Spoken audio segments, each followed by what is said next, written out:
ministre. La parole est à présent à Amélia Lacrafi, à qui je souhaite un joyeux anniversaire pour le groupe Renaissance. Merci beaucoup, Madame la Présidente. C'est très touchant.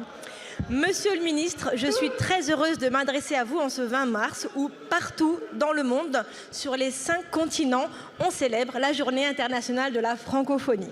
Notre langue est bien plus qu'un simple outil de communication. Elle incarne l'esprit de la francophonie tel que l'ont voulu les pères fondateurs, Senghor ou Bourguiba par exemple. Cette communauté vibrant au rythme de plus de 320 millions de voix, principalement ancrée en terre africaine, comme souligné récemment par notre président de la République, mettant en lumière le bassin du fleuve Congo comme épicentre de notre espace linguistique.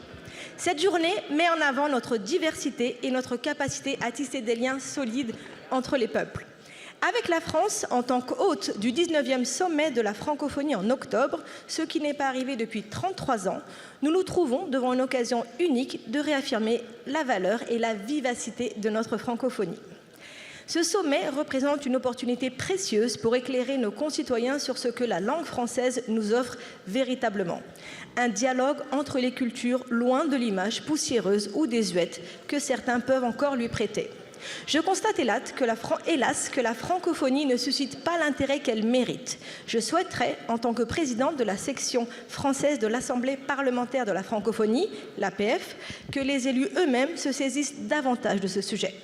Face à ce constat, Monsieur le ministre, je vous interroge. Au-delà de l'organisation de ce sommet, comment envisagez-vous d'impliquer concrètement la France et plus particulièrement sa jeunesse dans la redécouverte et l'appropriation de l'esprit de la francophonie? Comment comptez-vous transformer ce sommet en une véritable célébration populaire qui reflète l'ouverture et le partage et l'unité que notre langue peut offrir? Je vous en remercie. Je vous remercie, mes chers collègues. La parole est à Monsieur Franck Riester, ministre en charge du commerce extérieur, de l'attractivité, de la francophonie et des Français de l'étranger.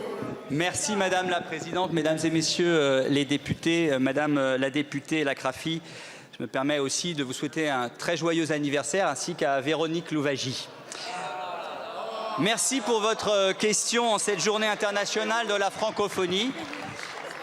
Je connais votre engagement et votre travail au service de la francophonie, notamment par le biais de votre mission sur l'avenir de la francophonie. Les 4 et 5 octobre prochains, vous l'avez dit, la France accueillera pour la première fois depuis 33 ans le sommet de la francophonie à Villers-Cotterêts et à Paris. Après les Jeux Olympiques, ce sera un nouvel événement international majeur, présidé par le président qui réunira les 88 chefs d'État et de gouvernement membres de l'Organisation internationale de la francophonie, qui est une formidable enceinte de dialogue multilatéral et de coopération dont nous avons bien besoin. Ce sommet aura pour thématique créer, innover ou entreprendre en français. Car au-delà des discussions entre États, il doit s'adresser à tous les francophones du monde, comme vous l'avez rappelé, pour que chacun d'entre nous puisse se saisir de cette chance extraordinaire que nous avons, parler la même langue. Dans un moment où la société est de plus en plus fracturée, dans un moment où on cherche sans cesse à dire ce qui nous sépare plutôt que ce qui nous rassemble, se rappeler que nous sommes plus de 320 millions dans le monde à parler le français, c'est essentiel.